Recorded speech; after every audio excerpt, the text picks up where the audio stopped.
우리 좌우에 계신 분들과 함께 인사하겠습니다. 사랑합니다 하고 인사하겠습니다. 좌우에 계신 분들이요. 네, 사랑합니다. 네, 우리 앞 뒤에 계신 분들과도 한 번 더 인사하겠습니다. 사랑합니다. 네.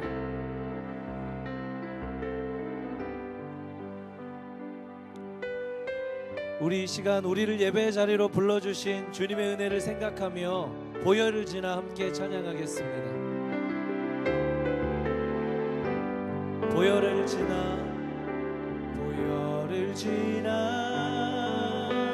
하나님 품으로 보혈을 지나 아버지 품으로 보혈을 지나 하나님 품으로 한 걸음씩 나가네. 보혈을 지나 하나님 품으로 보혈을 지나 아버지 품으로 보혈을 지나 하나님 품으로 한 걸음씩 나가네.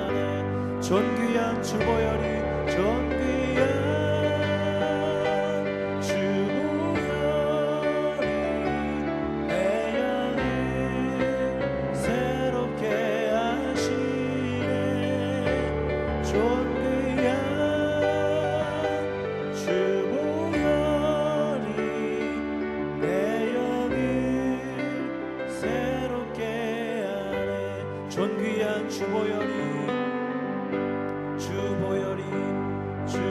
주보혈이 내 영을 새롭게 하시네.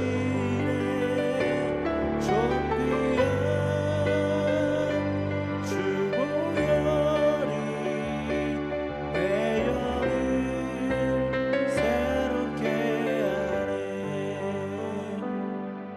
네, 우리 이 시간에 예배를 위해서 함께 기도했으면 좋겠습니다. 오늘 특별히 이재영 유설이 선교사님 화성 예배가 있는데요. 우리 이 시간 좀 기도하면서 이렇게 예배로 좀 나아갔으면 좋겠습니다. 우리 선교사님 가정과 오늘의 예배를 위해서 이 시간 마음을 모아 함께 기도하겠습니다. 사랑하는 하나님 감사합니다. 하나님 은혜를 주시고 하나님 오늘의 예배가 드려지는 귀한 예배 될 수 있도록 은혜를 주십시오. 하나님이 주시는 은혜가 우리 가운데 충만하게 넘치길 소망합니다. 하나님 오늘의 예배가 주님 앞에 드려지는 예배 되게 하시고 하나님 특별히 이재용 유설이 선교사님과 그 가정을 위해 기도합니다. 하나님 우리가 그 가정을 축복하며 기도할 때에 하나님 그 기도를 받아주시고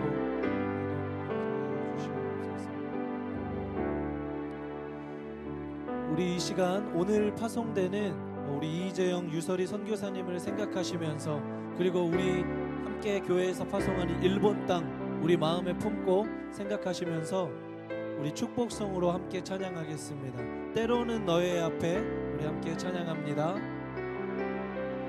때로는 너의 앞에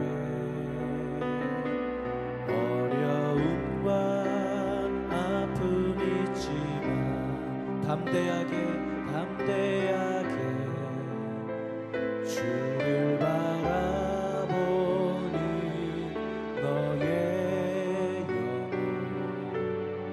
너의 영혼 우리 볼 때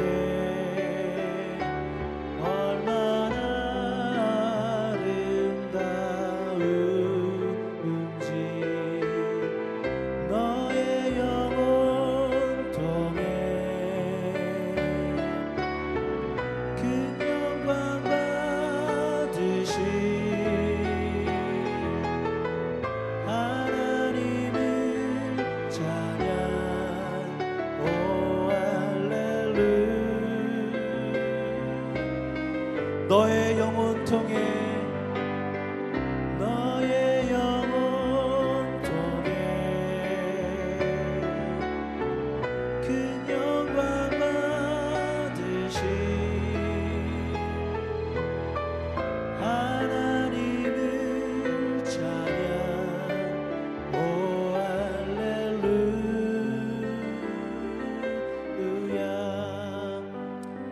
번 더 마음을 모아서 이 예배를 위해 주님, 정말로 주님 함께 하시는 주님의 임재가 있는 예배 되게 해달라고 이 시간 한 번 더 기도하겠습니다.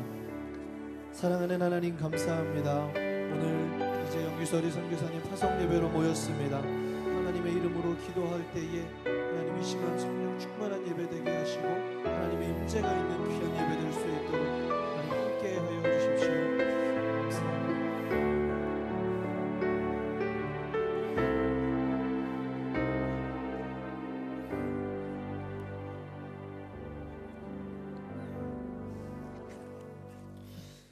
다 같이 묵상기도함으로 이재영 유설이 선교사 파송 예배를 시작하도록 하겠습니다.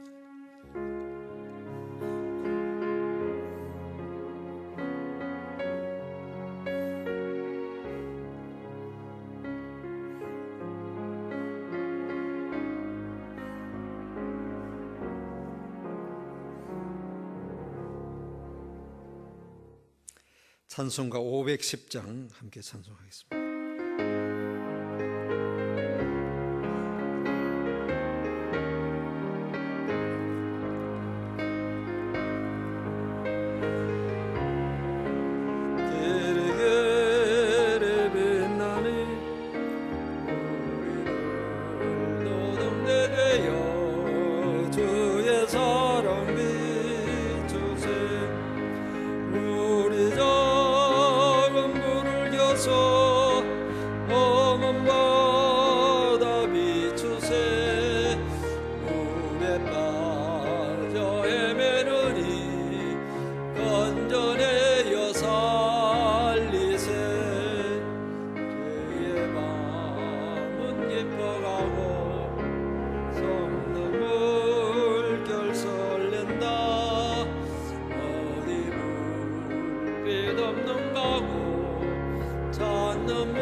이제 기도하실 때 서영교회 해외선교위원회 위원장 되시는 김인환 장로님 기도하시겠습니다.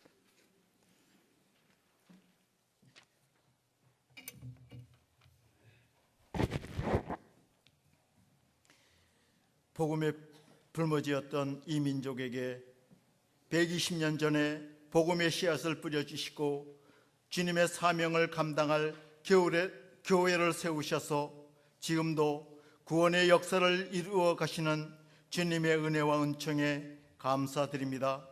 하나님 아버지, 저희 민족이 복음의 빚진 자에서 이제는 세계 곳곳에 선교사를 파송하고 복음을 전하는 민족으로 세우셨으니 이 민족에게 향하신 주님의 뜻과 선리에 합당한 선교의 사명을 갖는 민족이요 교회요 저희가 되게 하여 주옵소서. 오늘 주님의 뜻에 부응하고자 온 교회와 성도가 한 마음으로 기도하며 준비한 이재영 선교사의 파송 예배를 드립니다. 10여 년 전 일본 영혼을 향한 하나님의 마음을 경험한 후 긴 준비와 주님의 인도하심 가운데 일본 선교의 첫 발걸음을 내디디려고 합니다. 주님, 광야에서 이스라엘 민족을 이끌어 주신 구름 기둥과 불 기둥으로 이재영 선교사님을 인도하시고 보호하여 주셔서 낯선 환경과 다른 언어, 문화, 특별히 경직되어 있는 한일 관계로 인하여 어려움이 없게 하시고 방해하는 약한 세력이 틈타지 못하게 막아주시고 주위의 모든 지체들이 동력자여 협력자가 될 수 있도록 은혜 내려 주옵소서. 복음의 불모지 우상 숭배가 가장 많은 나라, 선교의 어려움이 가장 많은 나라인 일본 땅에 복음을 들고 가는 선교사님에게 영육간 강건하게 하시고 은혜와 능력을 더하여 주옵소서. 이재영 선교사님의 복음으로 인해 그동안 우상 숭배하던 자들이 주님을 영접하여 구원을 받으며 악한 영들이 물러가고 믿는 자의 수가 날마다 더해지는 역사가 나타나 주님의 뜻이 온전히 이루어지는 기적이 일본 땅에 일어나게 하옵소서. 현재 계획 중인 고백 계획파 신학교에서 신학공부, 문화적응, 언어사역, 언어훈련으로 일본에 잘 적응토록 인도하여 주시고 오사카 제이하우스 협력사역을 통하여 선교사의 전처 기지를 구축할 수 있도록 인도하여 주옵소서. 또한 동행하는 유설이 선교사님과 루아에게도 주님이 늘 동행하여 보호하여 주옵소서. 가정도 지켜주시어 믿음이 본이 되며 복음의 통로, 축복의 통로가 되게 하옵소서. 특별히 현지에서 함께 사역할 이재영 선교사님과 동력자들이 연합하여 선을 이루어 가도록 인도하여 주옵소서. 세상의 모든 기독권을 포기하고 오직 주님의 복음을 위해 헌신하려는 선교사님과 그 가정에 하나님 은혜를 내려주시고 그의 생애를 축복하여 주셔서 하나님께서 영광 받으시기에 합당한 선교사 가정이 되게 하옵소서. 저희들은 보내는 선교사로 복음 사역에 헌신하는 선교사님들을 위해 기도와 물질과 평신도 사역을 통해 후원하게 하옵소서. 찬양을 준비한 CL 중찬장 이외에 함께 하시고 드리는 찬양이 주님도 천사도 흠모할 수 있는 찬양 되게 하옵소서. 말씀을 전하시는 유창진 목사님, 말씀의 능력을 더하여 주셔서 선포되는 말씀이 이재영 선교사에게 큰 도전이 되게 하시며 저희들에겐 마음을 새롭게 변화되어 하나님 앞으로 더 나아가게 하옵소서. 순서를 맡으신 목사님들에게 성령의 역사하심으로 교회와 주님과 교통하는 역사가 일어나게 하옵소서. 또한 영육간 더 강건하게 하옵소서. 심우하시는 교회가 주님을 가장 닮은 교회로 주님 마음을 가장 잘 담아낼 수 있는 교회로 주님의 영광을 가장 잘 드러낼 수 있는 교회가 되게 하옵소서. 저희가 드리는 파송 예배가 주님께 온전하게 드려지기를 원하오며 예수님의 이름으로 기도합니다. 아멘.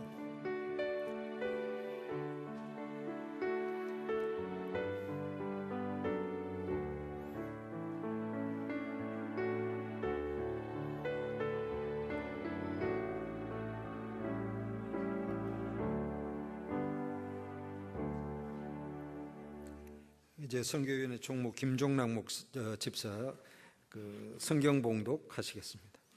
네, 성경 봉독하겠습니다. 오직 성령이 너희에게 임하시면 너희가 권능을 받고 예루살렘과 온 유대와 사마리아와 땅 끝까지 이르러 내 증인이 되리라 하시니라. 안디옥 교회에 선지자들과 교사들이 있으니 곧 바나바와 니게르라는 시므온과 구레네 사람 루기오와 분봉왕 헤롯의 젖동생 마나엔과 및 사울이라. 주를 섬겨 금식할 때 성령이 이르시되 내가 불러 시키는 일을 위하여 바나바와 사울을 따로 세우라 하시니 이에 금식하며 기도하고 두 사람에게 안수하여 보내니라. 아멘. 아멘. CL 중창단의 찬양이겠습니다.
아멘.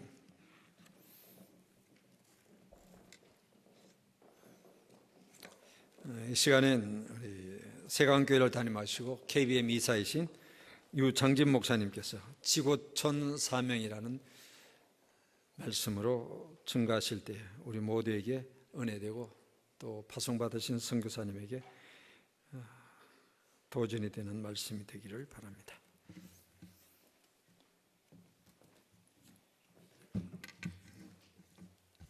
안녕하십니까. 인사드립니다. 우리 주 예수 그리스도의 크신 은혜와 평강이 여러분들에게 충만하시기를 바랍니다. 저는 오늘 굉장히 위대한 자리에, 중요한 자리에 와 있어 정말 감사하고 또 이 자리의 한 부분이 된 것을 영광스럽게 생각합니다. 안디옥 교회에서 시작된, 안디옥 교회에서부터 우리 서현교회까지 하나님의 사람, 하나님께서 땅 끝까지 보내시는 선교사를 파송하는, 안수하여 보내는 그 일에 하나님께서 이 부족한 종을 함께 참여하게 하셨고, 그래서 몸둘 바를 모르는 그런 감사와 또 영광스러움으로 함께 여러분들과 자리하고 있습니다. 우리가 온 마음 다해서 섬기는 우리 주 예수 그리스도, 그 예수 그리스도께서 이 땅에 오셔서 사역을 다 마치신 후에 승천하시면서 우리에게 한 가지 부탁 말씀을 하셨습니다.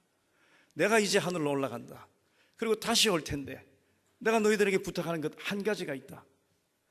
여러 가지가 아니라 한 가지가 있는데 그것이 너희들이 땅 끝까지 가서 내 증인이 되어 복음을 전하는 것이다. 그것이 다 될 때 내가 다시 오겠다. 우리 주님 그렇게 말씀하셨습니다. 그 이후로 수많은 하나님의 사람들이 함께 모여 안수하고 기도하며 선교사를 파송했고, 그것이 이어져 오늘 이 서현교회에서 하나님께서 하시는 놀라운 역사, 이 역사를 하나님께서 이루고 계신다는 사실을 분명히 믿습니다. 오늘 우리 성경 말씀을 통해서 하나님께서 얼마나 땅 끝까지 지구촌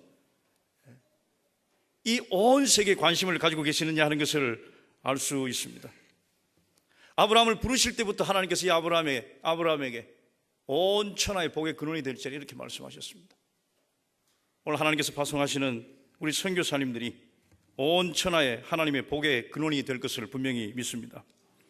성경은 우리들에게 약간의 균형 잡힌 그런 성도의 신앙생활을 가르치는데요, 고린도후서 10장 15절에서 16절 사이에 보니까 우리는 남의 수고를 가지고 분수 이상의 자랑을 하는 것이 아니라 오직 너희 믿음이 자랄수록 우리의 규범을 따라 너희 가운데서 더욱 풍성하여지기를 바라노라. 이는 남의 규범으로 이루어놓은 것으로 자랑하지 아니하고 너희 지역을 넘어 복음을 전하려 함이라. 이렇게 말씀하고 있습니다. 여기에서 여기 있으라라고 하는 말씀과 그리고 저기로 가라라는 말씀이 같이 함께 중복되어 있습니다. 여러분들은 서현교회에 있으면서 성장해야 합니다. 너희 가운데서 서로 풍성하여지기를 원하노라. 너희들의 믿음이 자라기를 원하노라. 사도 바울은 그렇게 말하면서 그것으로 끝나는 것이 아니라 너희 지역을 넘어서 복음을 전하기를 원하노라. 이렇게 말씀하고 있습니다. 오늘 이 두 가지 우리들의 사명을 잘 기억해야 합니다. 이곳에서 믿음이 자라고 풍성하여지기를 주님의 이름으로 축복합니다. 그리고 나가야 합니다. 지역을 넘어 나가고 땅 끝까지 나가는 게 그것이 우리 주님께서 우리를 향하신 뜻이라고 믿습니다. 이제 어떻게 가야 할 것인가, 그 가는 방향과 또 그 순서를 오늘 우리들에게 말씀해 주고 있습니다. 그것이 사도행전 1장 8절에서 우리가 읽은 말씀입니다. 오직 성령이 너희에게 임하시면 너희가 권능을 받고 예루살렘과 온 유대와 사마리아와 땅 끝까지 이르러 내 증인이 되리라, 이렇게 말씀하셨습니다. 오늘 우리는 이 말씀을 통해서 네 가지, 무엇으로 갈 것이며 어떻게 갈 것이며 어디로 갈 것이며 누가 갈 것인가, 네 가지 주제를 가지고 말씀을 좀 살펴보려고 합니다. 무엇으로 갈 것인가? 오늘 성경은 증인으로 가라고 말씀합니다. Witness, 증인으로 가라고 말씀합니다. 오늘 우리가 읽었던 1장 8절 말씀은 끝이 좀 우리가 잘 알고 계시는지는 모르겠습니다만 생각과 다를 수 있습니다. 오직 성령이 너희에게 임하시면 너희가 권능을 받고 예루살렘과 온 유대와 사마리아와 땅 끝까지 이르러 내 증인이 되라. 제가 맞게 읽었습니까? 아니에요. 내 증인이 되리라 말씀하셨습니다. 되라, 열심히 내 증인이 되거라, 이렇게 말씀하신 것이 아니라 되리라 라고 말씀하셨어요. 이것은 하나님의 예언입니다. 하나님의 예언은 몇 가지 특징이 있습니다. 그것은 하나님의 소망이 그 가운데 들어 있습니다. 내가 너희들이 그렇게 되기를 바란다는 것입니다. 너희 가정에 생수의 강이 흘러 넘치리라 라고 말씀하셨다면 여러분들의 가정에 생수의 강이 흘러 넘치는 것이 하나님의 소망이라는 것을 하나님께서 우리들에게 말씀해 주고 있습니다. 오늘 너희들이 내 증인이 되리라 말씀하실 때는 그랬으면 좋겠다. 너희들이 이 썩어가는 세상에 예수 그리스도의 빛이 되었으면 좋겠다. 이것은 하나님의 소망입니다. 소망일 뿐만 아니라 하나님의 약속입니다. 내가 그렇게 되게 해주겠다는 것입니다. 나를 바라보기만 하면 그렇게 되게 해주겠다는 것입니다. 성령의 임재하는 그 속에 오기만 하면 내가 그렇게 되게 해주겠다고 말씀하시는 것, 내가 너희를 그 부패함과 썩음과 그 의미 없는 삶, 그 삶에 그대로 내버려 두지 않고 내가 너희를 생명 있는 삶으로 그리고 능력 있는 삶으로 살아가도록 내가 해주겠다라고 하시는 하나님의 약속인 것입니다. 그리고 마지막으로는 하나님의 자신감이에요. 분명히 그렇게 해줄 것을 내가 확신한다는 것입니다. 너희들이 깨어졌느냐? 성령 안에만 들어와라. 그러면 내가 다시 생명을 얻게 해주겠다는 그 하나님의 약속의 말씀이고 자신감인 것입니다. 오늘 성경에서 파송되는 우리 선교사님께 하나님께서 내 증인이 되리라 말씀하셨습니다. 그렇게 될 것이라고 약속하고 있습니다. 하나님의 자신감이에요. 어떻게 하면 하나님 안에 들어오기만 하면, 어떻게 하면 예배 자리에 나오기만 하면, 어떻게 하면 하나님께 내 삶을 드리기만 하면 하나님께서 그렇게 해주시겠다고 약속하시는 것, 그것이 오늘 성경의 본문입니다. 사랑하는 성도 여러분들의 가정에 생명의 강이 흐르기를 원하십니까? 하나님께서는 반드시 그것을 원하고 계십니다. 하나님 앞에 나오기만 하면, 하나님께 두 손 들고 나오기만 하면, 여러분들의 삶을 하나님의 손에 올려놓기만 하면 하나님께서 여러분들의 삶을 이렇게 해주시겠다고 약속하는 것입니다. 하나님의 자신감이에요. 될 것이다 라고 말씀하고 있습니다. 하나님께서 약속하신 것이 무엇입니까? 증인이 될 것이다 라고 말씀하셨어요. 증인의 삶이 무엇인가? 하나님께서 우리들에게 이제 너희들은 이 땅에서 너희들의 존재와 너희들의 신분과 너희들의 역할이 증인이다, 이렇게 말씀하시는 거예요. 이제 우리 주를 구세주로 영접한 우리 하나님의 사람들은 세상에 살아가면서 세상 사람들과 만나면서 세상의 우리들의 입장과 세상의 우리들의 역할이 무엇인지를 우리는 분명히 알아야 합니다.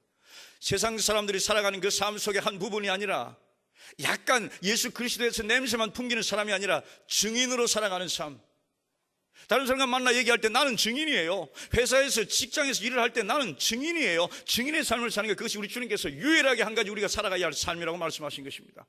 내가 너희들 부자가 되게 해주겠다, 세상에서 영향력이 있는 사람이 되게 해주겠다고 말씀하신 것이 아니라 증인이 되게 해주겠다고 말씀하셨습니다.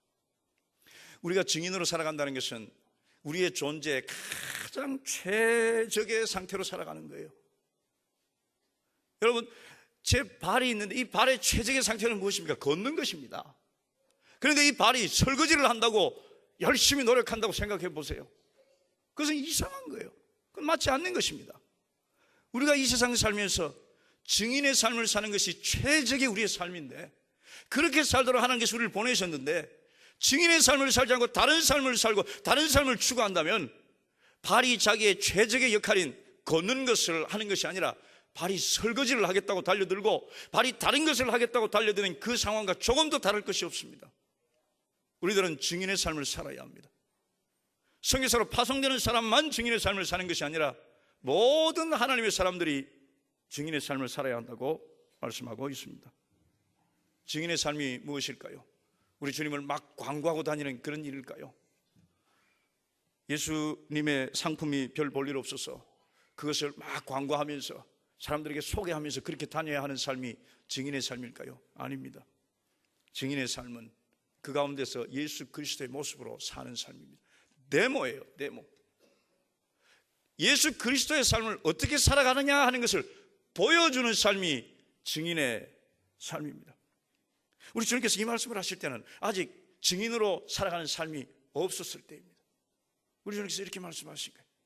성령이 너에게 임하시면 너희가 권능을 받고 증인의 삶을 살 것인데, 그 증인의 삶을 살았던 사람은 지금까지 없었다. 이제 새로운 종류의 사람이 드러날 것인데, 새로운 사람이 이 땅에 드러날 것인데, 그 사람은 창조 때 잃어버렸던 그 모든 파괴되었던 생명력을 다시 회복한 사람이고, 그 사람은 그 생명력이 자기에게 넘쳐 흘러서 주체할 수 없어 다른 사람에게 막 나누어주는 그런 사람이고, 그 사람이 가는 곳마다 새로운 역사가 일어날 사람, 그 사람들이 이제 드러나게 될 것이고 그 사람들이 나타나게 될 것이다. 너희는 그런 삶을 살아야 한다. 예수님을 드러내는 삶, 예수님의 데모의 삶인 것입니다. 예수 그리스도의 십자가에 대해서 증거하는데, 사람들이 십자가 밑에서 바라보는 것보다 더 선명하게 바라볼 수 있는 우리 주님을 증거하는 사람, 우리 주님을 나타내는 사람, 다른 사람이 용서하지 못하는 가운데 우리 주님의 용서를 선포할 수 있는 사람, 그 가운데서 썩어 죽어져 가는데 그 가운데서 생명력으로 막 올라오는 사람, 이런 삶을 사는 것이 증인의 삶이에요. 여러분들 잘 아는 책 한 권이 있을 것입니다. 리스트로벨이라고 하는 사람이 쓴 예수 사건이라는 책입니다. 서문에 보면 굉장히 재미있는 얘기가 기록되어 있어요. 이 리스트로벨은 무신론자였습니다. 예수님 웃기는 소리 하지 마라, 그것은 내 인생에 아무런 관계가 없는 완전히 끝난 이야기다, 이렇게 말하던 사람이었습니다. 이 사람이 시카고 트리뷴지에 기자로 있을 때 아내가 어느 날 여보 나 교회 좀 다니면 안 될까, 그런 얘기를 했습니다. 또 지식인이고 또 지성인이라 교회 못 다니게 할 수는 없고, 그래 당신 마음대로 하세요 그러면서 그러나 광신도처럼은 안 살았으면 좋겠어요. 뭐 새벽마다 교회를 간다든지, 뭐 전도지를 들고 뭐 길거리에서 나누어 준다든지, 뭐 그런 건 좀 안 했으면 좋겠습니다. 이 정도로 얘기를 했습니다. 그런데 그 서문에 그 이야기를 하면서 소개한 어떤 한 사건이 있었습니다. 기자로서 어떤 사건을 접촉할 수 있었는데, 딕슨 사건이라는 사건이었습니다. 그 딕슨 사건은, 딕슨이라는 사람이 살인죄를 저질렀다, 총으로 사람을 쏘아서 죽였다라고 하는 그런 사건이었는데, 완전히 종결된 사건이었습니다. 파일을 덮은 사건이었어요. 클로즈된 사건이었어요. 이제 그 사람은 범인으로 지목되어서 이제 마지막 재판을 기다리고 있는 그런 상황이었습니다. 그런데 한 제보자로부터 전화가 왔습니다. 어떤 새로운 안목에서 볼 수 있는 사건이 하나가 제보가 되었어요. 그래서 그 제보자의 그 제보로 다른 관점에서 보니까 이 사람이 범인이 아니에요. 전혀 엉뚱하게 누명을 쓰고 범인이 된 것입니다. 이 이야기를 소개하면서 내 인생에 예수 그리스도에 대한 사건은 다 종결된 사건이었다. 전혀 다시 들춰 볼 필요도 없는 허구고 거짓말이고, 그리고 모든 것이 다 진실이 아닌 것으로 판명된 다 끝난 사건이었다. 그런데 나에게 제보자가 한 명 있었다, 이렇게 소개합니다. 그 제보자가 누구인가? 자기 아내였다고 말하는 거예요. 내 아내가 교회를 다니면서 예수님을 만나면서 변화되기 시작을 했다는 거예요. 나중에 알고 보니 예수님의 삶을 그가 살고 있었다는 것입니다. 아니 어떻게 저렇게 생명이 있는 삶을 살 수 있을까? 어제와는 전혀 다른 삶을 살 수 있을까? 그래서 예수 그리스도에 대한 파일을 다시 펼쳤습니다. 그리고 예수 그리스도에 대하여 연구하기 시작했습니다. 미국 전역을 수없이 가로질러 다니면서 예수 그리스도에서 팠고 연구했고, 예수를 만났던 사람들을 만났고, 그래서 결국 예수를 주로 영접했습니다. 그리고 새들백교회 목사가 되었습니다. 지금은 다른 곳에서 일하고 있는 것으로 알고 있습니다. 여러분들이 읽었던 책 예수 사건이라는 책, 그 책을 저술하게 된 것입니다. 저는 그런 사람이 증인이라고 생각을 합니다. 예수 믿으세요, 예수 믿으세요 하면서 사람들 많은 지하철 공간에서 말씀을 전하는 그것도 증인의 삶의 일부분이라고 할 수 있지만, 그것보다 더 중요한 것은 우리들을 통해서 예수 그리스도가 보여지는 삶, 예수 그리스도를 증거하는 삶, 이런 삶이 증인의 삶인데, 우리 선교사님 가족들은 일본에서 그런 삶을 살게 될 줄 믿습니다. 하나님께서 약속하셨고 하나님께서 선포하셨기 때문에 그런 삶을 살 수 있을 것이라고 믿습니다. 두 번째, 어떻게 갈 것인가? 성령의 능력으로 간다고 말씀하고 있습니다. 성령이 너희에게 임하시면, 아마도 그동안 성령님께서는 간헐적으로 오셨다 가셨다 오셨다 가셨다 했을 것입니다. 이제 정식으로 이 땅에 임하는, 성령께서 이 땅에 상주하시는 그런 순간이 오게 될 것이라고 말씀합니다. 그리고 중요한 것은 너희에게 임하시면, 그랬어요. 각자 한 사람에게 임하실 것이라고 말씀합니다. 우리 교회가 성령을 받았지만 나는 받지 않았다라고 말할 수 있는 사람이 한 사람도 없도록 성령께서 임하실 때 각각 한 사람 위에 임하여 있더니, 그랬어요. 한 사람 위에 성령께서 임했다고 말씀합니다. 오늘 나는 성령을 받지 않았으니 나는 그런 능력이 없다고 말할 수 없이 하나님께서 우리 모두에게 성령을 주셨습니다. 성령이 임하는 것, 그것이 우리 그리스도인의 삶의 시작입니다. 변화의 삶의 시작은 성령께서 임하시는 그 순간부터 시작이 됩니다. 내가 아무리 입으로 변화되는 삶을 산다, 몸으로 아무리 몸부림치며 산다 할지라도 성령님께서 그에게 임하시지 않으면 변화된 삶을 살 수가 없어요. 증인의 삶을 살 수가 없습니다. 오늘 어떻게 증인의 삶을 살 수가 있는가? 성령이 너희에게 임하시면이라고 말씀하고 있습니다. 우리가 살아오면서, 인간이 살아오면서 스스로가 만든 어떤 시스템이 있습니다. 무의미함과 용서하지 못함과 타락과 편견과 오만과 게으름과 이기심과 방탕과 이런 모든 것들, 우리들 속에서 나오는 미움과 쓴뿌리들, 이것이 그냥 툭툭 나오는 것이 아니 우리들이 만들어 놓은 시스템 안에서 나오는 것입니다. 그래서 내가 아무리 애를 쓰고 고치려고 해도 고칠 수 없는 시스템 속에서 살아갑니다. 그런데 성령께서 임하셨다는 것은 그 시스템을 부서뜨리는 거예요. 그 시스템을 파괴하는 것입니다. 그래서 내 속에서 내가 생각할 수 없는 용서하는 마음이 올라오고, 내가 생각할 수 없는 사랑하는 마음이 올라오고, 사람이 상상할 수 없는 그런 지각에 뛰어난 평강이 내 속에서 올라오는 것입니다. 그것은 성령께서 내 속에 임하셨기 때문입니다. 성령께서 여러분들에게 임하시는 그 순간 여러분들의 삶에 놀라운 변화의 역사가 일어날 것이고, 여러분들의 삶에 놀라운 삶의 역사가 일어날 것입니다. 성령님께서 임하셔야 합니다. 오늘 선교사로 파송되는 우리 두 분 선교사님 가정에 성령님께서 늘 함께 하시고, 성령님께서 인도하시고, 성령님께 의탁하는 그런 사역이 될 수 있기를 주님의 이름으로 축복합니다. 그리고 너희가 권능을 받고, 그랬어요. 권능을 받고, 성령님께서 임하시면 권능을 받게 됩니다. 이것은 이 세상의 능력이 아닙니다. 저 외부에서 오는 능력이에요. 우리는 우리의 문제를 이 세상에 있는 능력으로, 이 세상에 있는 파워로는 절대로 해결할 수 없습니다. 여러분 생각해 보세요. 무엇으로 우리들의 문제를 해결할 수 있다고 생각하십니까? 돈으로 해결할 수 있다고 생각하십니까? God이라는 말과 비슷해서 G-O-L자 하나 더 붙은 신과 비슷한 용어로 사람들이 사용하는 그 돈이 이 세상의 문제를 해결할 수 있다고 생각합니다. 전혀 없습니다. 오래 살지 않았죠. 이만큼 살아보니 이 세상에 있는 것으로는 이 세상에 있는 문제를 절대로 해결할 수 없다는 결론에 도달하게 됩니다. 그러면 그 힘은 다른 데서 와야 합니다. 이 세상 밖에서 와야 합니다. 그런데 오셨어요. 예수 그리스도께서 오셨고, 그리고 성령께서 이 세상 밖에서 오셨어요. 그 능력이 우리에게 임할 때 우리는 이 세상에서 해결할 수 없는 문제들을 해결하면서 살아갈 수가 있게 되는 것입니다. 이 성령이 임했던 사람은 감옥에서도 찬송했고 감옥에서도 찬양할 수 있었습니다. 이것이 예수 그리스도의 삶이요, 예수 그리스도의 십자가의 능력인 것입니다. 세상은요, 능력 게임이에요. 파워 게임이에요. 힘이 없으면 지는 것이 아니라 그것은 악한 것입니다. 힘이 아름다워요. 다시 말씀드려서 이 세상의 어떤 파워와 어떤 권세가 아름답다는 것이 아니라 하나님의 힘이 아름답다는 것입니다. 유혹을 거절하지 못하고 뿌리치지 못하는 한 가장의 유혹에 넘어감으로 말미암아 온 가족이 고통스러운 처절한 아픔 가운데 빠지게 됩니다. 그 이유가 무엇입니까? 약했기 때문에, 유혹을 이길 힘이 없었기 때문입니다. 유혹을 이기지 못하는 무능한 자녀들은 부모들의 눈물이 됩니다. 나에게 상처 준 사람을 용서하지 못하는 것 왜인지 아십니까? 그것 때문에 아파하면서도 그렇게 하지 못하는 것 왜인지 아십니까? 나에게 능력이 없기 때문이에요. 힘이 없기 때문입니다. 다람쥐 쳇바퀴 돌듯 매일매일 똑같은 삶을 반복하면서 내가 여기서 벗어나야 하는데 하면서도 벗어나지 못하는 이유가 무엇인지 아십니까? 나에게 힘이 없기 때문이에요. 그래서 사람들은 잘못된 힘을 구합니다.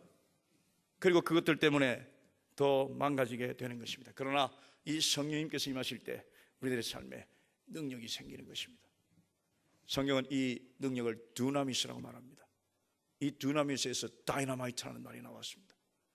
우리가 정말 극복해야 할, 우리가 파괴해야 할 우리의 시스템이 앞에 있는데 세상의 어떤 것으로도 그것을 파괴하지 못하는데 성령님께서 임하실 때 마치 다이너마이트 거기에다 팍 꽂아놓고 불을 붙인 후에 저희 가서 숨어 있으면 꽝 터지면서 그것이 열리는 것처럼 성령님께서 여러분들에게 임하실 때 놀라운 능력이 나타난다는 사실을 기억하십시오. 그리고 그것을 가지고 내 증인이 되라고 말씀합니다. 우리 서로에게 축복하면서 말합시다.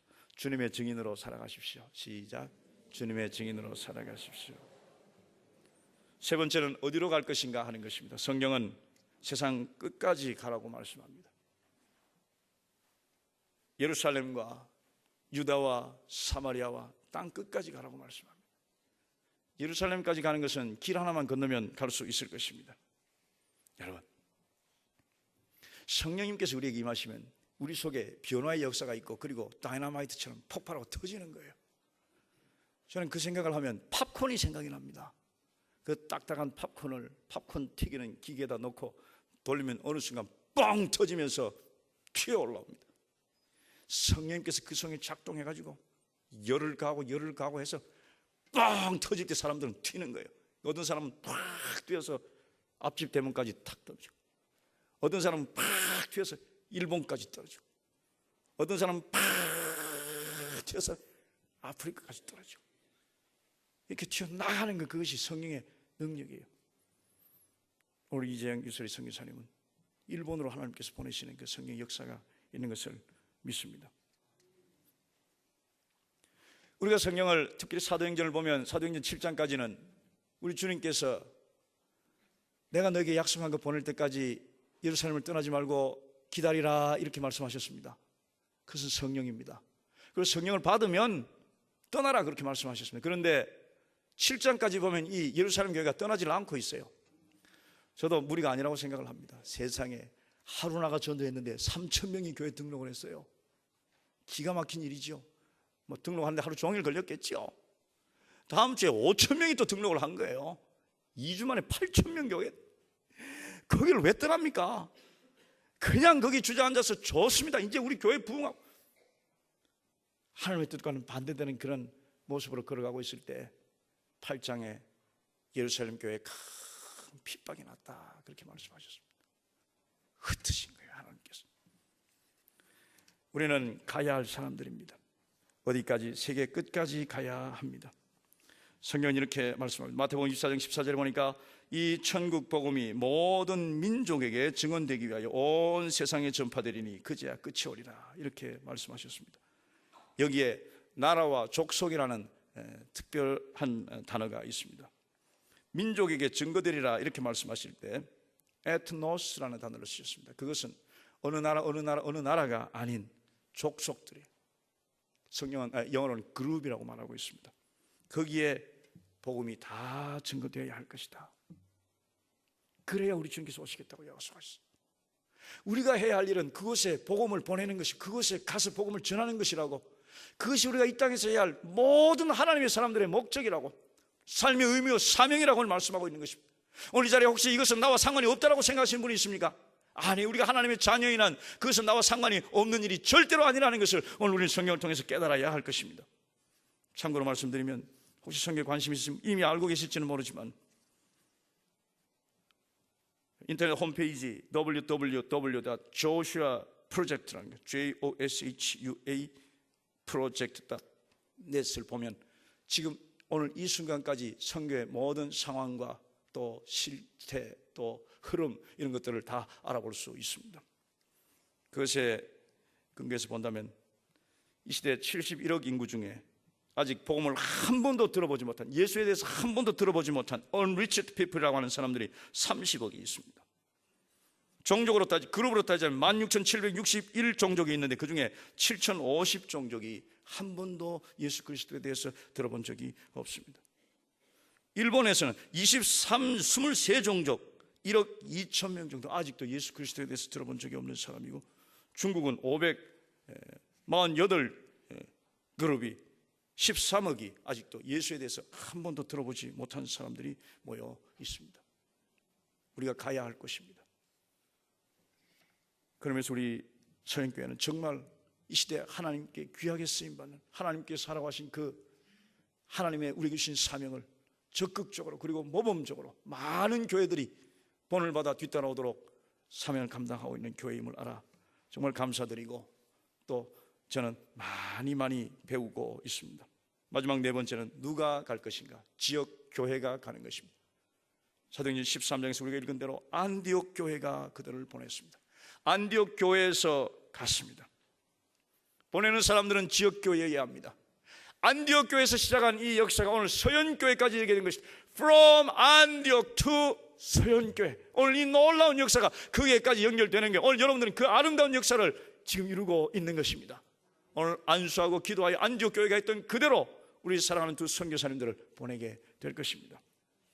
사도 바울은 안디옥 교회 그리고 로마 교회에 편지하면서 기도해달라 그리고 후원해달라 이렇게 요청하고 있는 것을 봅니다. 선교는 혼자 하는 것이 아니라 팀으로 한다는 사실이, 팀워크는 너무너무 중요합니다. 오늘 이 서현교회와 그리고 우리 선교사님들과 그리고 또 후원하는 여러 교회들이 하나가 되어 팀으로 이 역할과 이 일을 감당할 때 하나님께서 아름다운 많은 역사를 이루실 것입니다. 오늘 혹시 이 선교사 파송하는 것이 나와는 전혀 관계없다고 생각하시는 분들이 있다면 우리도 오늘 생각을 바꿔야 합니다. 이것이 내일이라는 사실을 기억하십시오. 한번 따라서 해볼까요? 이것은 내일이다. 네 일이 아니고 내일이다. 감사합니다. 이 모두는 나의 일입니다. 그래서 우리가 해야 할 일은 무엇입니까? 오늘 제가 오면서 여러분 선교사 파송하는 그 보도를 봤습니다. 가라 아니면 뭐예요? 여러분 교회에 있는 거예요. 가라 아니면 보내라. 우리 교회가 그 일을 해야 하는 것입니다. 오늘 우리 두 선교사님을 보냅니다. 지금까지 수없이 많은 선교사들을 보냈고 앞으로도 계속해서 보낼 것입니다. 우리 주님 오시는 날까지 이 일을 계속해서 하시기를 주님 여러분으로 축복합니다. 그리고 위에서 기도해야 합니다. 오늘 이 선교사들을 보내면서 안디옥 교회가 했던 것이 무엇이었습니까? 금식하면서 기도했습니다. 기도는요, 하나님의 능력이 우리에게 임하는 순간이에요.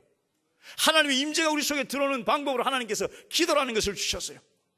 우리가 기도하고 머리를 숙이며 주여라고 부르는 그 순간 하나님의 그 능력에서는 우리에게 임하며 하나님의 그 임재가 우리에게 임하는 그 수단이 기도예요.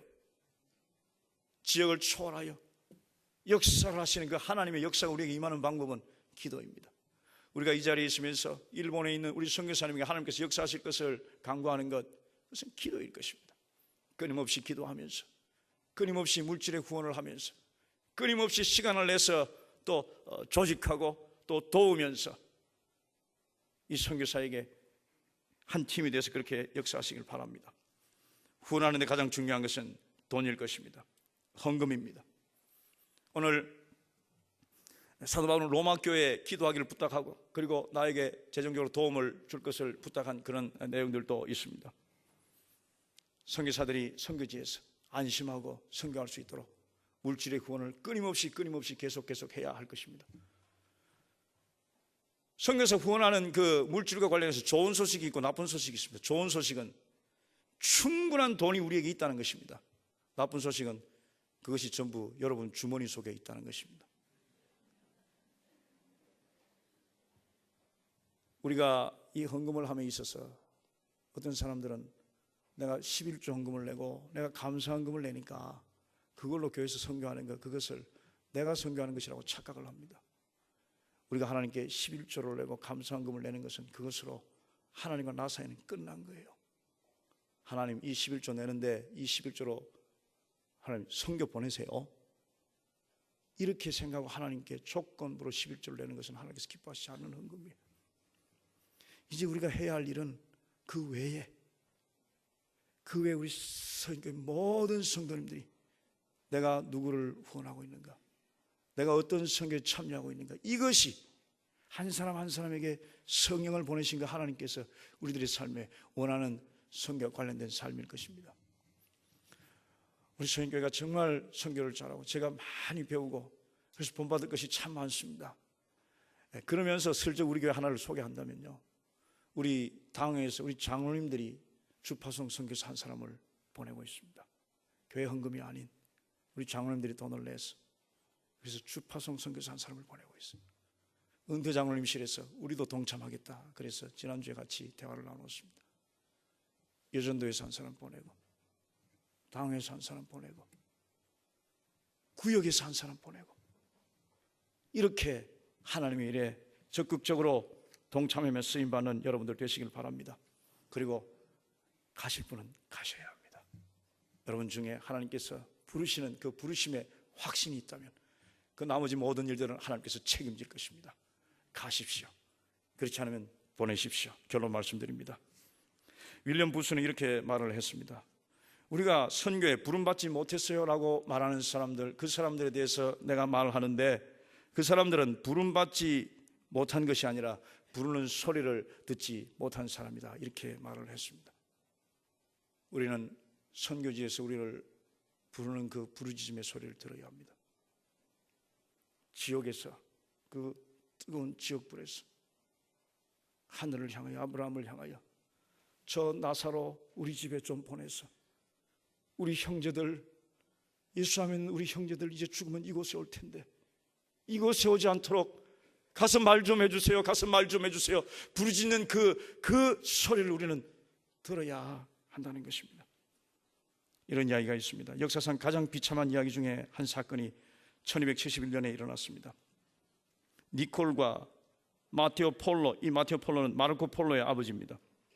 이 두 사람이 쿠빌라이 칸을 방문하였습니다. 당시 쿠빌라이 칸은 세계를 다스리는 지도자였습니다. 중국과 인디아 그리고 동쪽 전체를 다스리는 자였습니다. 그가 니콜과 마테오가 기독교에 대해서 그에게 말을 했을 때 굉장한 관심을 보였습니다. 그리고 이렇게 말을 했습니다. 당신의 나라 제사장에게 가서 말하시오. 나를 위해서 당신의 종교에 능통한 사람 100명을 보내주시오. 그러면 내가 세례를 받고, 그리고 나의 귀족들이 세례를 받고, 그리고 그 종과 식솔들이 세례를 받겠소. 그리고 당신들보다 더 많은 기독교인들을 우리가 가지겠소. 이렇게 말을 했습니다. 그러나 돌아가서 아무 일도 하지 않았습니다. 30년 동안 아무 일도 하지 않았고, 그리고 30년 후에 2-3명의 선교사만 보냈습니다. 너무 적게 보냈고 너무 늦게 보냈습니다. 만일 그때 선교사들이 갔다면 이 아시아 일대가 중국이 얼마나 달라졌을까? 전혀 다른 그림이 그려졌을 것입니다. 이 시대에 정말 두려워해야 할 것은 테러가 아닙니다. 하나님의 부르심을 받고도 그 기회를 놓치는 것입니다. 오늘 여러분들은 그 기회를 붙들었고, 그리고 우리 선교사님들을 파송하고 앞으로도 일을 계속할 것입니다. 하나님의 크신 은혜가 여러분들에게 항상 충만할 것입니다. 기도하겠습니다. 하나님 감사합니다. 안디옥 교회에서 성령의 인도하심 따라 했던 그 일을 오늘 서현교회에서 하고 있습니다. 아버지 하나님, 하나님의 부르심을 받은 귀한 젊은 주의 종을 이제 기도하고 안수하고 그들을 선교지로 보낼 것입니다. 우리 주님 약속하신 대로 성령이 우리에게 임하셨고, 그리고 우리가 권능을 받았기에 하나님께서 가는 곳마다 복음의 역사를 일으킬 것을 믿습니다. 오직 하나님만 영광 받으시고 우리 소연교회가 앞으로 주님 오시는 날까지 최선을 다해서 일을 감당하는 하늘의 별과 같은 위대한 교회가 되게 하여 주시옵소서. 예수님의 이름으로 기도하옵나이다. 아멘.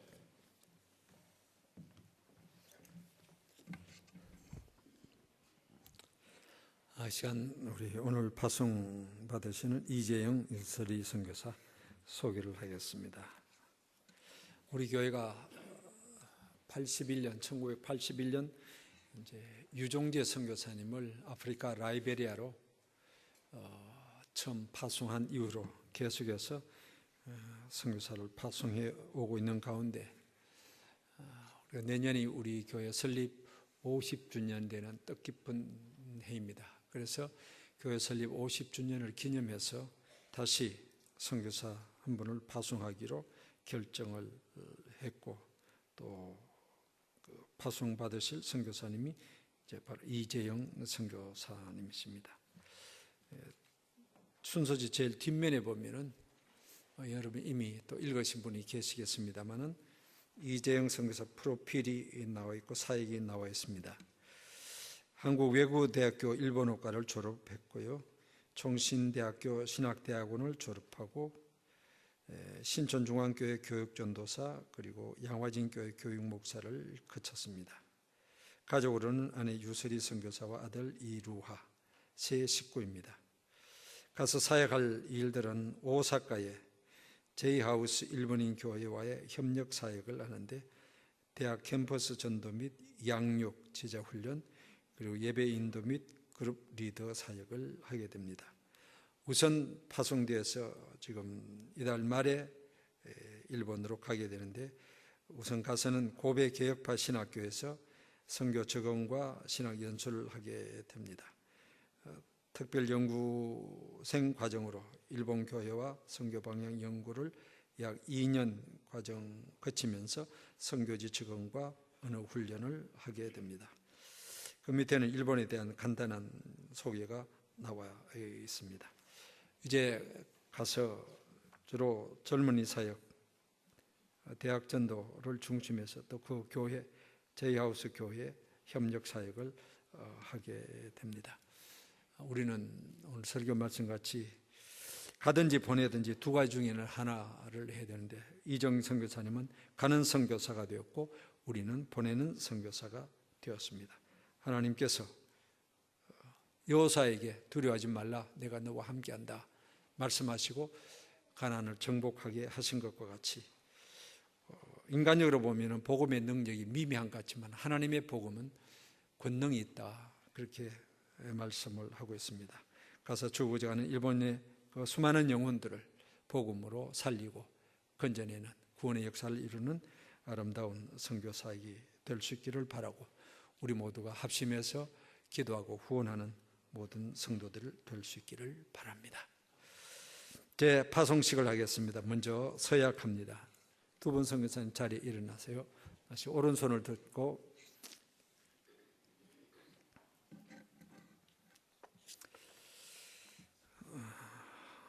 몇 가지를 묻습니다. 귀하는 선교사의 직무가 예수 그리스도의 지상명령을 수행하는 거룩한 임무로 믿고 모든 일에 근신하며 복음을 힘써 전파하고 복음에 합당하게 행하여 맡은 바 본분에 생명을 다하기까지 충성하기로 하나님과 교회 앞에서 서약하십니까? 두 번째, 귀하는 서연교회와 및 한국 형제 선교회 선교사로서 개혁주의 신앙을 지키며 본회 운영 규칙을 준수하기로 서약하십니까? 귀하는 교회 훈련과 선교회 규칙 및 선교 정책에 기쁘게 따르며 현지 동력자들과 협력하여 선교에 진력할 것을 서약하십니까? 네. 올라오세요. 이제 기도하겠습니다.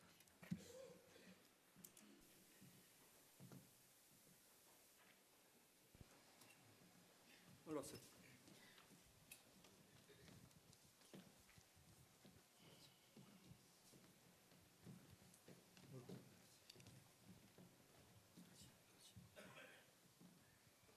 기도하겠습니다.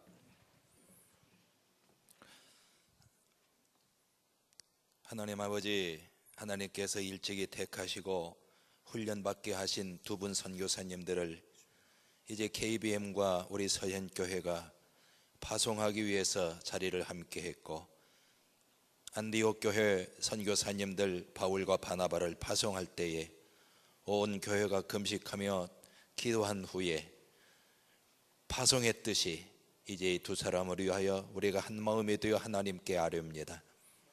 이미 말씀을 통해서 우리가 마음 깊이 새긴 그대로 하나님께서 성령 충만히 이들 가운데 임하게 하시고 권능을 받게 하시고 증인으로서의 사역을 일본에서 잘 감당하게 하옵소서.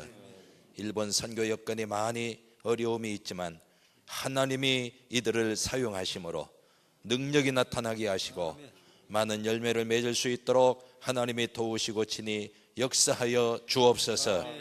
이들이 가는 곳마다 하나님이 꼭 동행하시고 이들이 생각하며 행하는 모든 일 중에 하나님의 손이 함께 하실 것을 분명히 믿습니다.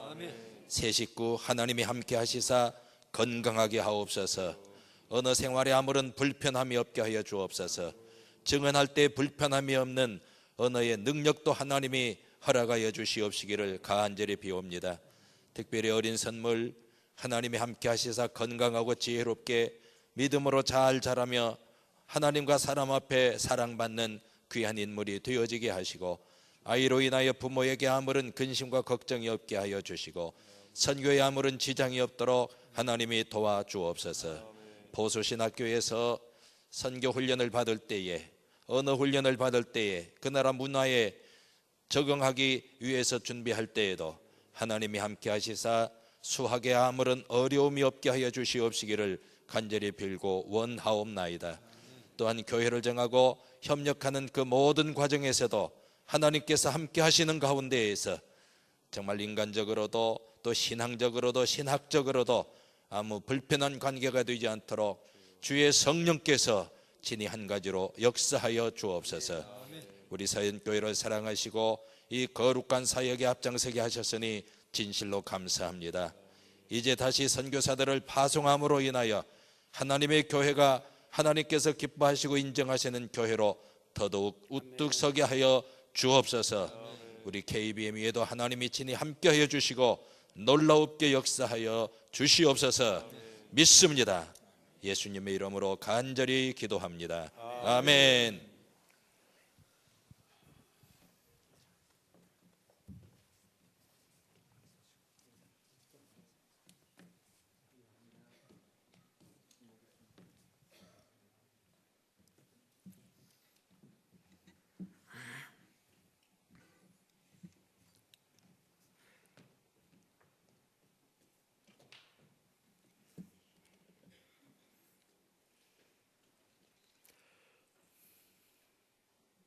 일어섰어요. 자, 공포합니다.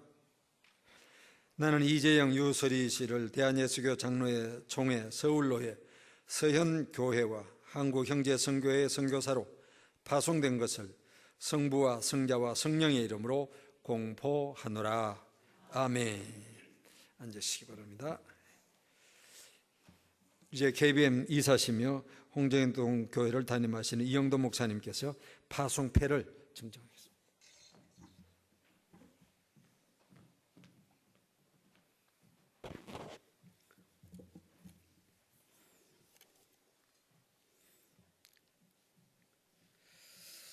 선교사 파송패 서현 제15-01호 이재영 유설이 위 사람을 서현교회 및 한국형제선교회 가로열고 KBM 주파송 선교사로 일본에 파송하게 되었으므로 이 파송패를 드립니다. 내가 그리스도 예수의 좋은 군사로 나와 함께 고난을 받을지니 군사로 다니는 자는 자기 생활에 얽매이는 자가 하나도 없나니 이는 군사로 모집한 자를 기쁘게 하려 함이라. 디모데후서 2장 3절에서 4절. 주 2015년 3월 22일 대한예수교 장로회 서현교회 담임 목사님 김경호 목사님, 선교위원장 김인환 장로님 대 한국선교회 KBM 회장 김경원 목사님, 부회장 박보원 목사님, 총무 이영도 목사, 서기 장봉생 목사님, 회계 유창진, 서경철 목사님 이상입니다. 수고했습니다.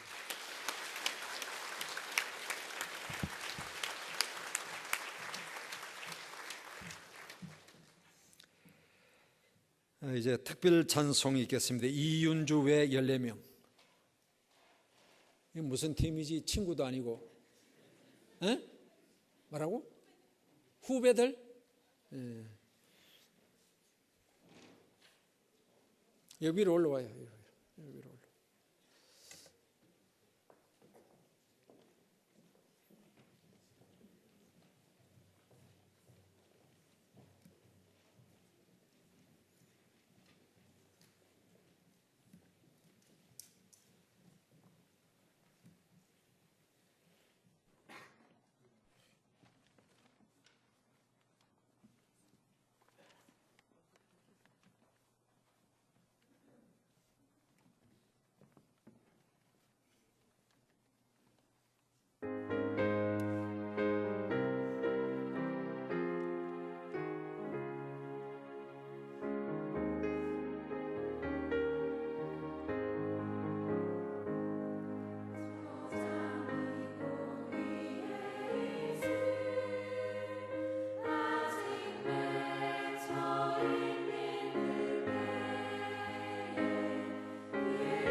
애 안고 온 애는 누구냐?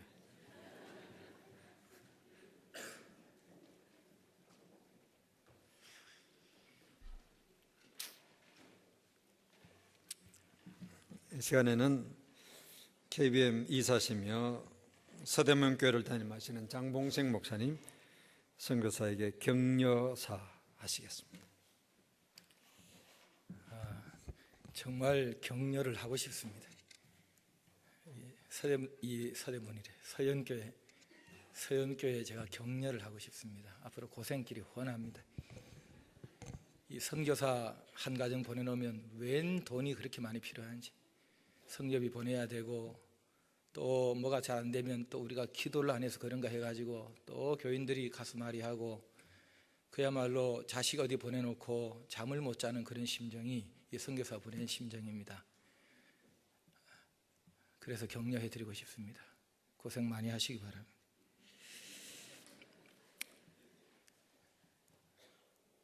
저희 교회가 몇 년 전에 10번째인가 보낼 때였는데요, 선교사 선교비가 없다 그러니까 참 가난한 집사님 한 분이 오더니 애들 셋 대학원생인데 다 휴학시키고, 그리고 밥 2끼로 딱 줄여버리고 그 선교비 만들어냈습니다. 매달 몇 년 동안. 그럴 마음 좀 가지셔야 되겠습니다. 뭐 누군가 알아서 하겠지 그러시면 안 되고, 그리고 기도 시간 늘려야 됩니다. 선교사 1명 더 보내면 기도 시간 더 늘려야 됩니다. 예전처럼 하시면 안 되죠. 예의가 아니죠. 보내놓고 책임져야지. 자식 낳아놓고 키워야 되듯이 선교사 보내놓고 책임져야 되지 않겠습니까? 그렇게 뭐 잘 하시겠지만 잘 하시기 바랍니다. 그 다음에 이 선교사 두 분은 가셔서 정신을 좀 바짝 차리셔야 될 겁니다. 고베 교육파 신학교 가서 공부한다 그랬는데 저희 파송 선교사가 그 학교를 최근에 나왔습니다. 고등학교를 여기서 졸업하고 거기 가서 대학을 나왔는데도 불구하고 죽겠다는 거예요. 뭐가 이 대화가 잘 안 되고 힘들어 죽겠다는 거예요. 일본에서 10몇 년을 살았는데도 외로워서 죽겠고 막 이래서 죽겠고, 그래서 죽으라 그랬어요. 그냥 거기서 그냥. 예, 죽어야죠. 그리고 일본인 교회하고 협력 사역을 할 계획이라고 그랬는데, 제 동서가 일본인 교회하고 협력 사역하는 선교사인데 지금 독립해서 일본인 교회를 하고 있습니다. 야도 죽겠다 그럽니다. 그래서 왜 그러냐? 도대체 전도가 안 된다는 거예요. 뭐 기도를 안 하는 것도 아니에요. 몇 시간씩 기도하고 전도하고 을 다 해도 안 된다는 거야. 안 된다는 거예요. 뭐 성령 충만해서 나가면 뭐 복음이 전파되어지고 막 수천 명이 깨지고 올 것 같았는데 개미 새끼만 수천 마리가 팍 달려오지 도대체 되는 게 없다고. 그래서 죽고 싶다는 거예요.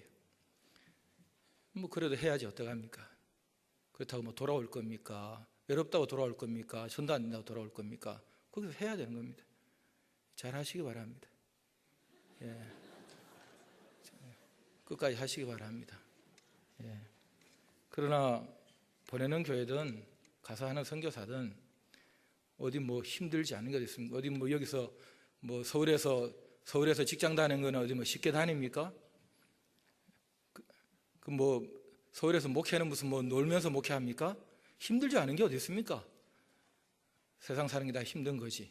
주님을 위해서 힘들어야 되는 것이지. 일본이 가만히 있어도 붕대고 일본인 교회가 잘 될 것 같으면 뭐하러 거기 갑니까? 안 되니까 가는 거지. 한국에서도 가가지고 힘 보태가지고 해야 되니까 가는 거 아니겠어요? 힘들 겁니다. 틀림없이. 죽겠다는 소리 나올 겁니다. 부부싸움은 하지 마시고 그렇다고. 예? 잘 하시고 나중에 주님 앞에 가서 주님이 이거 좋아하시니까 하라고 하시니까 하는 겁니다. 교회도 그렇고 본인들도 그렇고 주님 앞에 가서 나중에 다 받을 상급이고 늘 기쁨이니까 잘 하시기 바랍니다. 격려합니다.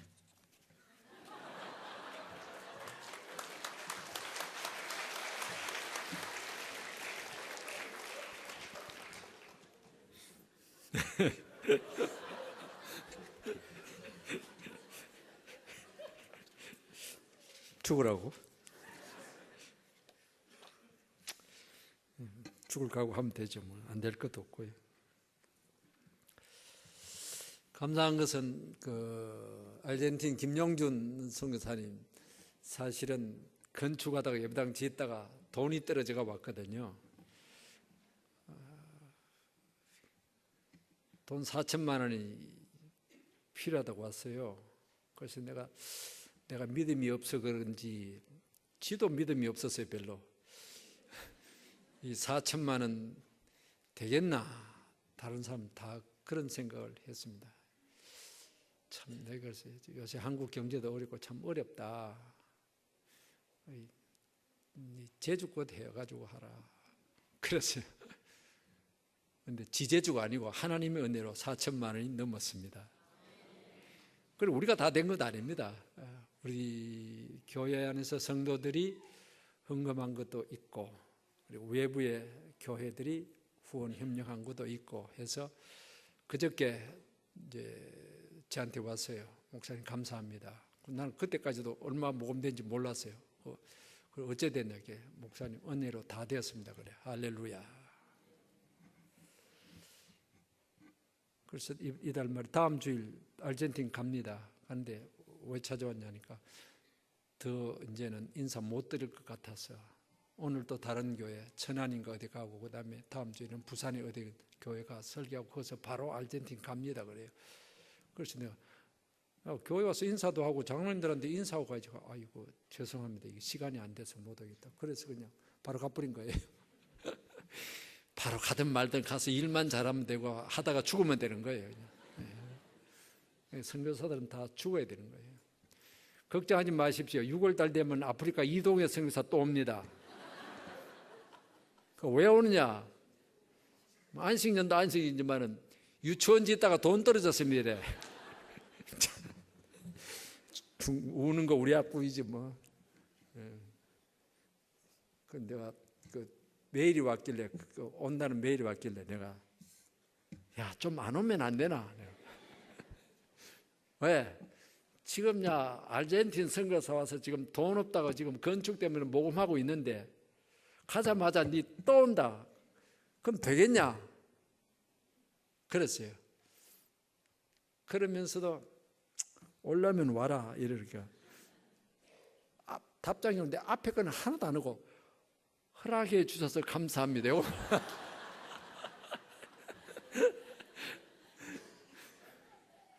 모르겠습니다. 뭐 하나님이 알아서 하시지. 내가 이동혁 선교사 갈 때도 그런 이야기했습니다. 제발 뭐 건축 같은 거 좀 하지 말고 그저 전도는 하고 그 신학교 교수 사역이나 하고 저 지방교회는 돌아다니지 좀 짓지 마라 그러니까 예약하고 갔거든요. 그거 결국 짓는 거예요 이게. 이 선교사는 절대로 건축하지 말아요.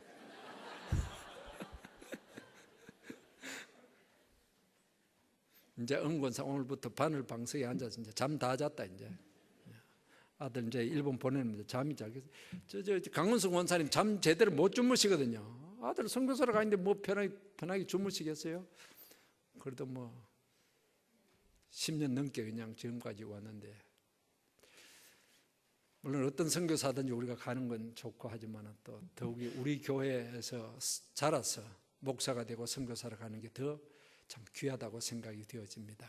그러니까 우리 이재영 선교사 좀 가서 설교 말씀 꼭 명심하고 또 격려해 준 말씀은 꼭 명심하고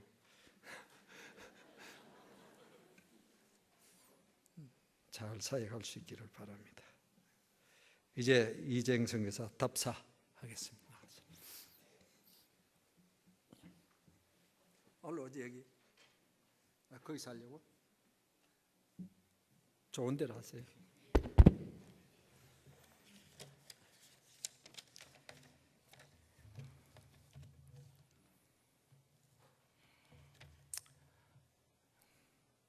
먼저는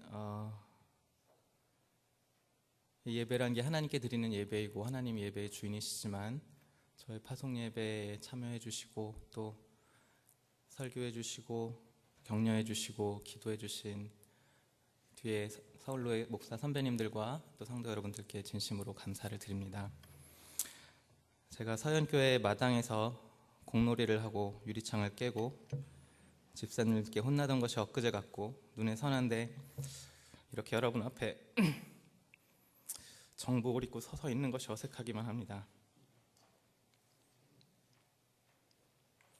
현실이 아닌 것 같고 사실 같지 않습니다. 꿈인 것만 같습니다. 어떻게 보면 성도 여러분들도 그러실 거라고 생각합니다. 여기 저를 봐오신 어르신분들은 아직 코올리게 같은 저를 보며 재영이가 목사라고 선교하러 나간다고 생각하시는 분들도 있을지 모르겠습니다. 또 저의 다듬어지지 않은 성품과 연약함을 잘 아는 이 교회에서 함께 자란 청년들과 형, 동생, 동기들 역시 제 한 몸 챙기지도 못하는 재영이가 선교를 하러 간다고 의문을 품을지도 모르겠습니다. 예, 맞습니다. 저 역시 이 자리 선교사, 목회자, 사역자라는 이 무겁고 책임이 큰 직무에 한참 모자라며 부족한 자라는 것을 절실히 깨닫고 있습니다. 우리 부부 역시 아직 가정을 이룬 지 2년도 채 되지 않았고 방금 기저귀를 간 저 어린 생명 먹이고 키우는 데에도 허덕이고 있습니다. 저희는 어린아이입니다. 어린아이로 봐주시기 원합니다. 출입을 할 줄 모르고 좌우를 분별하지 못하는 어린 자를 하나님께서 부르셔서 그저 이 자리에 섰을 뿐입니다. 주님의 부르심을 신뢰하기 때문에 이 자리에 섰지 제가 자격이 있어 이 자리에 서지 않았습니다. 주수의 주인이신 하나님께서 주수하는 일꾼으로 저를 부르셨기에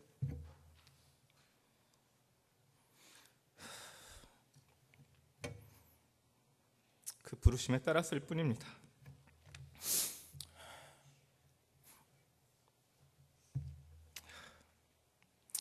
이제 11개월 된 제 아이 루하가 제 나이가 되어도 저는 제 아이이기 때문에 루하를 어린아이로 볼 것입니다.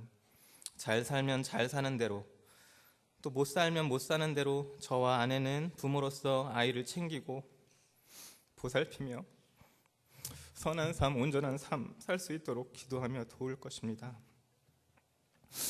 여러분께서도 제가 선교사이고 목회자, 사역자이기 이전에 여태껏 그래왔던 것처럼 저와 저희 가정을 어린아이로 봐주시고 형제요 자매요 한 하나님의 자녀였던 것을, 한 몸이었던 것을 기억해 주시며 오히려 제가 넘어지고 연약하고 힘들 때 일으켜 주시고 격려해 주시고 질책해 주시고 바로 가라고 혼내 주셨으면 좋겠습니다. 저도 저희 사역에뿐만 아니라 저의 한몸된 우리 서영교회와 또 이 자리에 함석해 주신 저의 동역자 여러분들께 언제나 기도와 헌신으로 보답하려고 노력하겠습니다. 주님께서 저희 가정뿐만 아니라 이 자리에 함께한 우리 한몸된 서영교회를 축복해 주시길 소망합니다. 어린아이 같은 저희 가정은 주님의 나라를 위해 나그네 되고 이방인이 되는 이 삶의 길에서 분명히 넘어지고 방황하고 또 두려울 때도 있을 것입니다. 그때 저의 부족함과 약함을 잘 아는 우리 성도 여러분께서 하나님의 손길이 되어주셔서 저희를 기도로 일으켜주시고 기도로 응원해주시고 기도로 위로해주신다면 저희는 주님의 길을 끝까지 갈 수 있을 것이며 그 은혜와 영광을 한몸된 여러분과 함께 나눌 수 있을 것입니다. 제가 자고 나란 서현교회에서 파송받을 수 있는 것은 저와 저희 가정에게 있어서 그래서 축복이 됩니다. 서현교회 성도 여러분만이 어린아이 같은 저를 선교사나 목사로 바라보지 않고 저를 한 아이로 바라봐 주실 수 있기 때문입니다. 그저 주님의 은혜로 겨우 설 수 있는 한 죄인된 인간으로 보아주실 수 있고 하나님 안에서 같이 자라며 한 몸으로 성장해온 형제 자매로 지체로 보아줄 수 있는 곳이기 때문에 저희는 서현교회에서 이 자리에 파송받는 이 시간이 너무나도 감사하고 기쁩니다. 저 역시 목사인 것처럼 또 선교사인 것처럼 가식과 허리 없이 저의 가족의 연약함과 또 부족함들을 다 의탁하며 의지하며 기도를 부탁할 수 있는 교회이기 때문에 저는 이 시간 무한히 감사를 드립니다. 마지막으로 이 자리를 빌어 이 선교의 첫 걸음에 기도를 부탁드리고 싶습니다. 먼저는 지극히 개인적이고 사적인 기도 제목이지만 이 역시 서연교회이기 때문에 부탁드립니다. 저보다 신앙도 좋으시고 하나님의 선한 일꾼이시지만 하나 있는 아들의 효도와 섬김을 다 받지 못하시고 홀로 남으시는 저희 어머니 음경자 권사, 그리고 하나 있는 딸을 멀리 떠나보내시는 장모님, 그 부모님을 위해 기도해 주시고 제가 섬기지 못하는 분 다 여러분께서 채워주셨으면 좋겠습니다.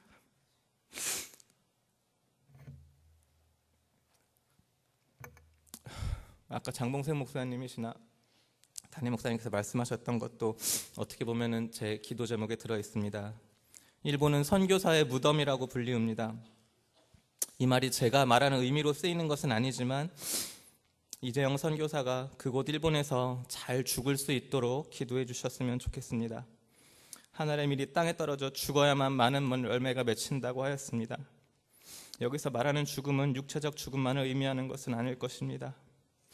일본 땅이 제 자아가 죽는 무덤이 되기를 기도해 주세요. 제 이기심과 판단과 교만함이 죽는 무덤이 되도록 기도해 주시고, 먼저는 제 가정과 아내와 아이를 위해 제가 먼저 섬기고 십자가를 질 수 있도록 기도해 주시고, 또 저에게 맡기신 공동체와 영혼들을 위해서 제가 그곳에 주님의 십자가에 함께 달릴 수 있도록 기도해 주시기 원합니다.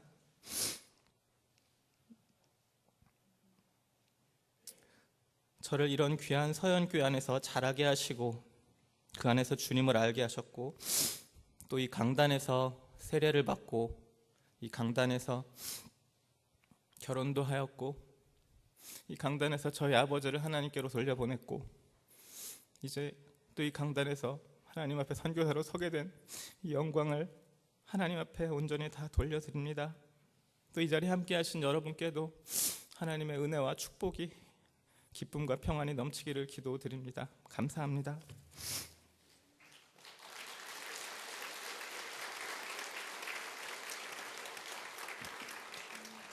찬송가 499장 찬송합니다.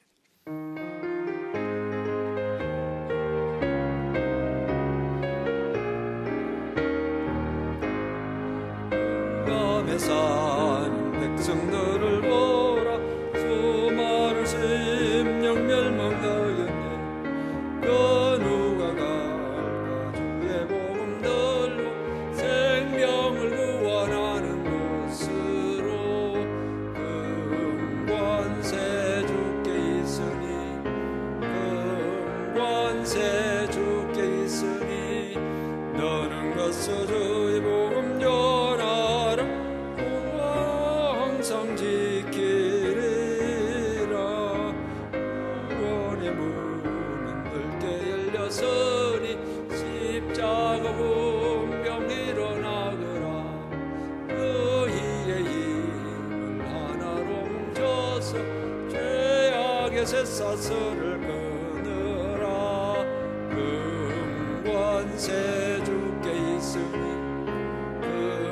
금관세 주께 있으니, 너는 가서 주의 복음 전하라. 나 항상 지키리라. 너는 길을 가려느냐, 그 음성 듣고 이루하여라. 널 위하여 예수 죽었으니, 생명이 든 복음 전하라. 금관세 주께 있으니,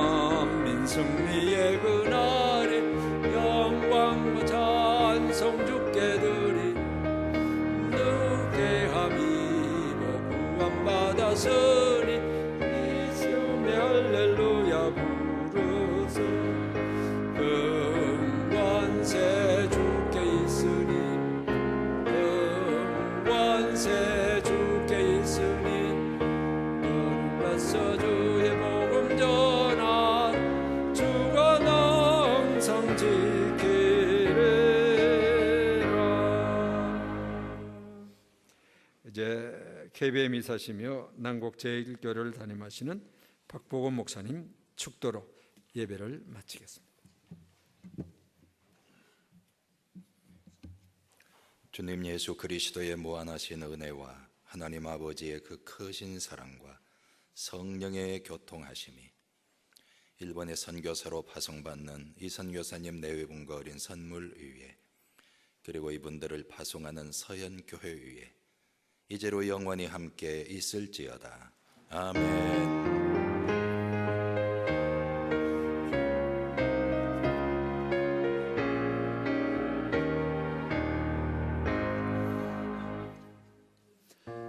다 일어나셔서 교제에 찬송합니다.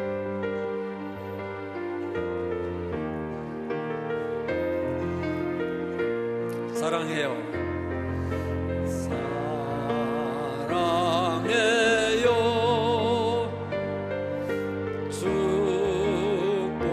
축복해요. 당신의 마음에 우리의 사랑을 드려요. 다시 사랑해요.